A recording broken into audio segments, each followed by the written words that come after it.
Terpujilah Kristus.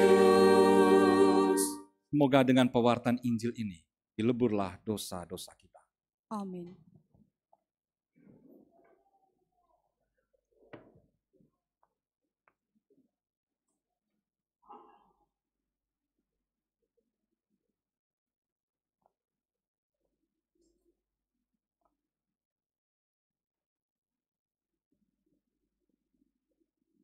Bapak, Ibu, saudara-saudari yang dikasihi oleh Tuhan, saya minta waktu barang beberapa detik ya, mengundang Bapak, Ibu, saudara-saudari sekalian untuk sejenak memandang patung yang ikonik di sebelah kanan saya ini. Ada patung hati Yesus ya. Silakan saja melihat barang sejenak dari posisinya masing-masing.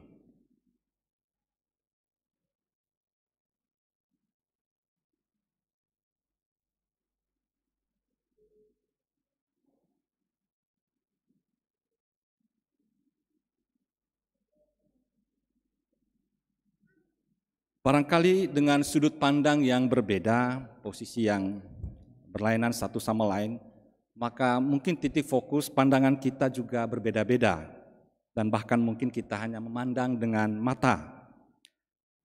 Saya minta lebih dalam lagi untuk melihat lagi, fokus pada bagian yang kita minati dari patung itu, tetapi sambil mendengarkan apa yang mungkin terpikirkan, sambil juga membuka diri dalam kepekaan untuk apa yang dirasakan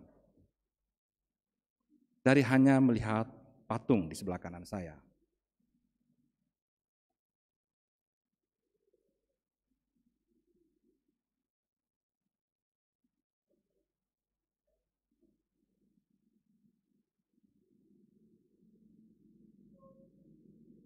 Barangkali dengan sudut pandang yang berbeda, pikiran yang juga berbeda, rasa yang juga berbeda, maka mungkin apa yang terbersit dalam benak kita masing-masing juga berbeda. Boleh jadi. Dan itu semua baik.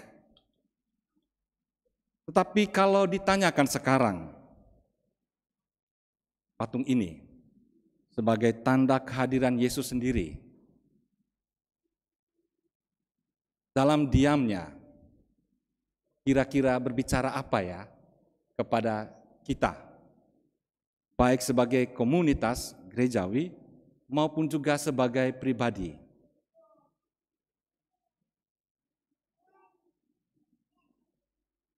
Dalam tanpa katanya, kira-kira yang tersirat kemudian Yesus berbicara apa kepada masing-masing kita.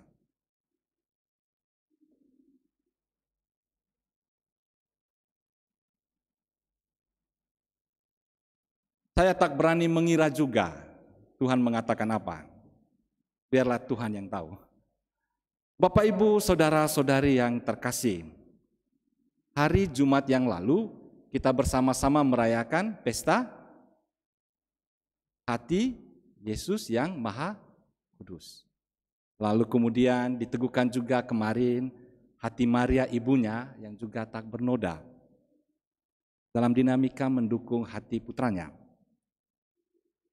Dan Injil hari ini tak jauh-jauh juga dari situ, berbicara tentang hati. Dan menarik sekali ketika dikatakan bahwa Yesus dengan hatinya yang Maha Kudus itu hari ini secara spesifik menggambarkan kepada kita sebagai hati yang tergerak. Tergerak karena belas kasihan ketika melihat begitu banyak orang yang lelah, yang terlantar, yang terabaikan, dan digambarkan ibarat domba tanpa gembala.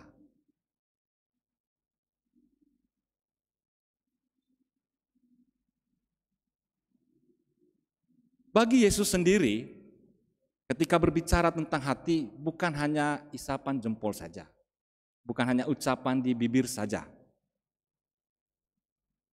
Jelas baginya bahwa hati yang sedemikian kudus itu tidak hanya tinggal di dalam tubuh, tetapi diwujudkan dalam tindakan. Itulah yang selama kurang lebih 3 tahun semasa hidupnya, Yesus tunjukkan dalam karya-karyanya. Orang sakit disembuhkan, orang buta melihat, orang yang tuli mendengar, yang mati dibangkitkan, kaum wanita yang terabaikan disapanya. Begitu banyak hal berseliweran dalam Injil bisa kita baca, kita renungkan. Demikianlah Yesus menunjukkan hatinya yang tergerak.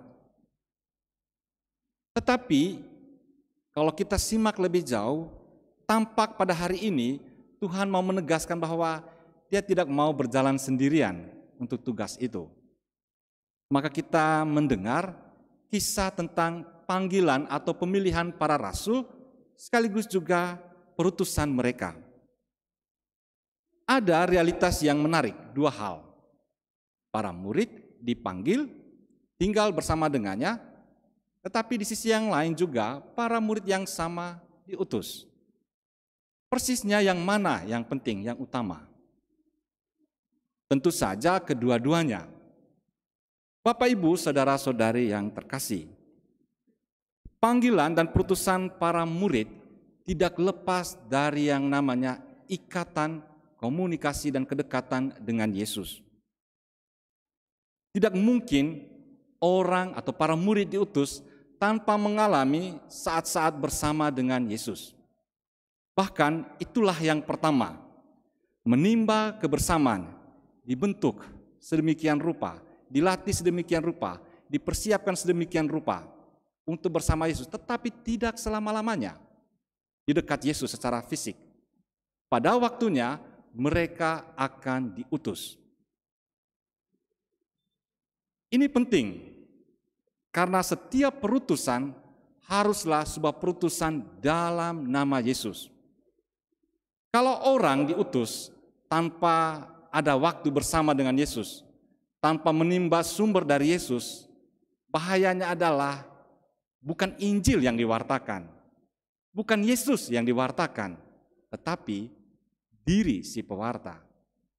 Hebatnya saya, gagasannya saya. Apalagi kalau sudah ditambah dengan cerita ada kemampuan ini itu misalnya. Kalau ada cerita karunia ini, karunia itu, lalu orang berbondong-bondong ke sana, diakah atau Tuhan sebenarnya? Kalau orang itu menyadari betul bahwa karunia dalam pewartaannya itu sungguh-sungguh bersumber dari Tuhan, maka Tuhan itulah yang ditawarkannya, yang diwartakannya dalam karya-karya baiknya, bukan dirinya. Demikian juga dengan kita. Saya katakan tadi di bagian awal bahwa dengan rahmat pembaptisan, kita juga mengambil saat-saat bersama dengan Yesus itu. Bahkan menimba karunia sebagai imam, raja, dan nabi.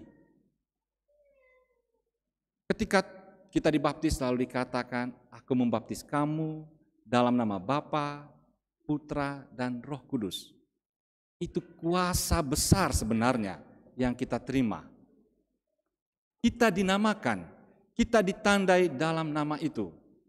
Dan setiap saat kita mengulangi itu dengan Bapa, Putra, dan Roh Kudus dalam tanda salib. Bukan semata-mata gerak tangan saya kira, tetapi sebagai pengingat bahwa setidak-tidaknya dalam katekese yang sederhana, ketika kita membuat tanda salib, biarlah itu menjadi saat-saat di mana kita berpikir bersama Bapa, merasa bersama Putra, dan bertindak di dalam dan bersama daya Roh Kudus. Kalau ada yang mau membawa kendaraan, lalu kemudian membuat tanda salib, sebenarnya mau mengatakan bahwa saya mau berangkat ini, bawa kendaraan ini, di dalam dan bersama Bapa, Putra, dan Roh Kudus. Tapi jangan curi kelapa orang buat tanda salib lebih dulu. Tidak cocok. Itu yang hendak ditegaskan kepada kita sebagai murid-murid Kristus. Dan kalau dinamika kedekatan ini antara kita sebagai murid dengan Yesus sebagai guru kita, yang dalam banyak perumpamaan menyatakan ikatan kita, Yesus sebagai kepala, kata Paulus, kita sebagai tubuhnya, tak terpisahkan. Atau sebagai pokok anggur, dia pokok dan kita ranting-rantingnya, mengingatkan kita bahwa kita tidak bisa hidup tanpa Yesus. Hanya di dalam dan bersama Dia, kita ini bisa berdaya guna.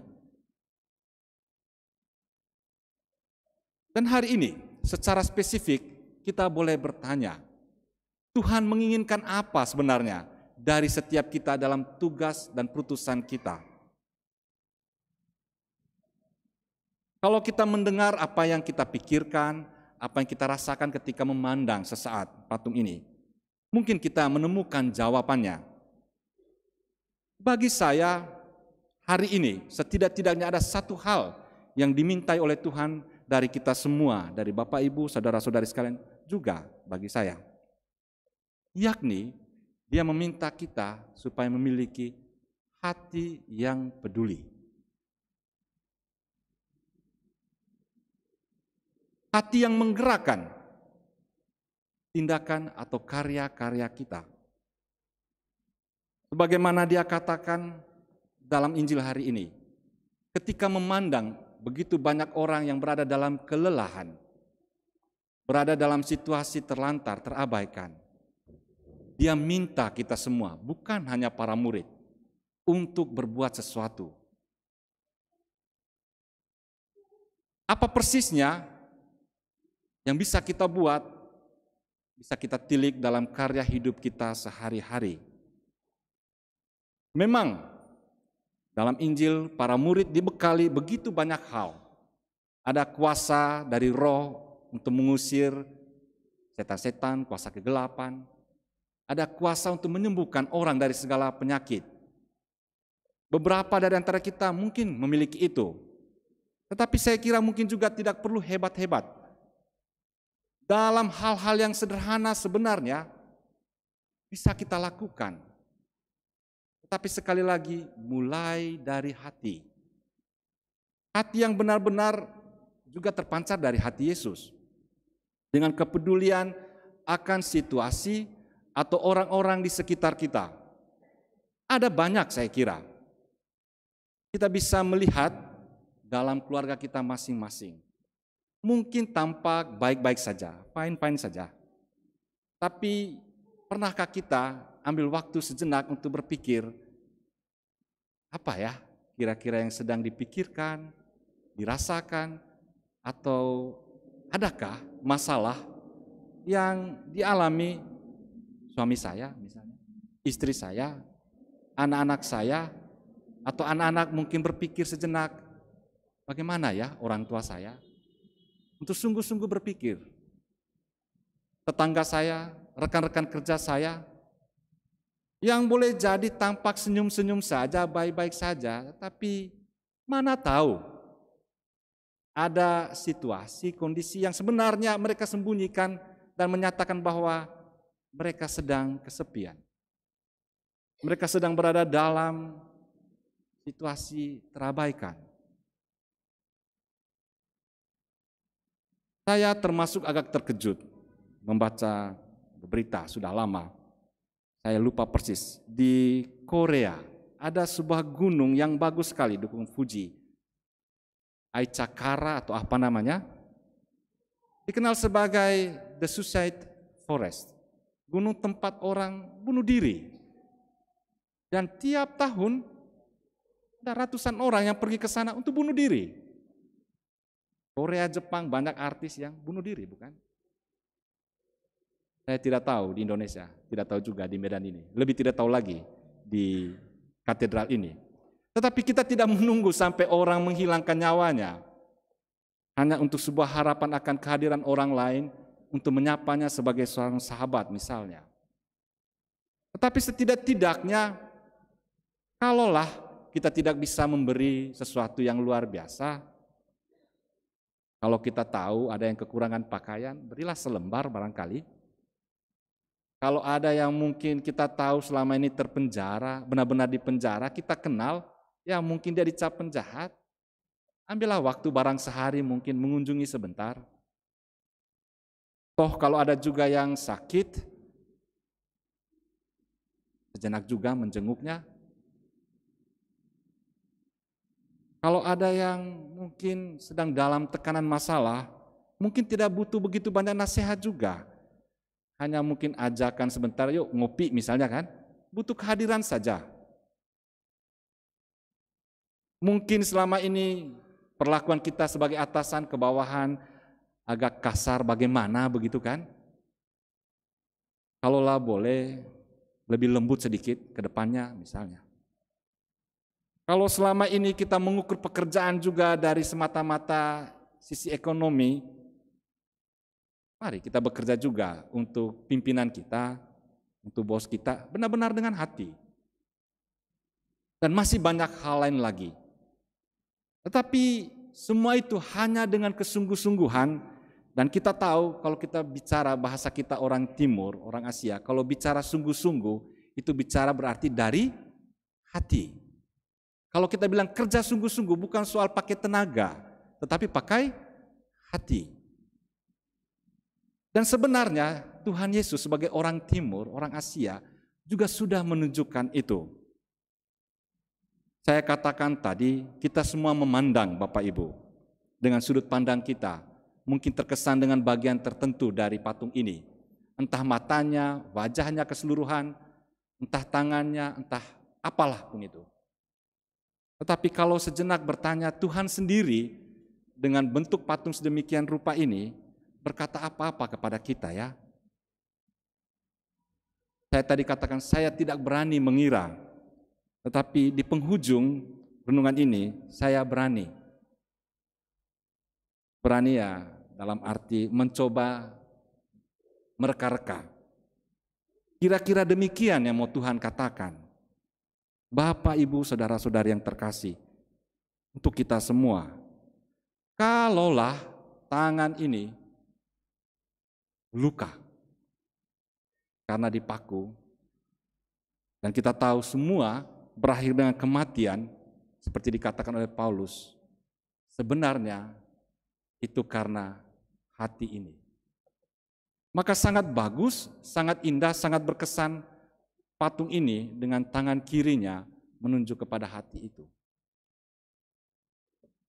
Hati yang penuh kasih, hati yang peduli, yang mau mengorbankan nyawanya untuk kita yang terlantar, untuk kita yang mengalami kesepian, untuk kita yang mengalami kehilangan karena dosa-dosa kita. Maka semoga Bapak Ibu saudara-saudari yang terkasih, ketika kita kembali dari gereja ini, kita tidak hanya membangun kekudusan, tetapi pergi dengan hati untuk melakukan perbuatan-perbuatan baik. Entah dalam wujud sesederhana apapun itu, yakinlah itulah cara terbaik kita untuk memuliakan Tuhan. Semoga Tuhan memberkati kita.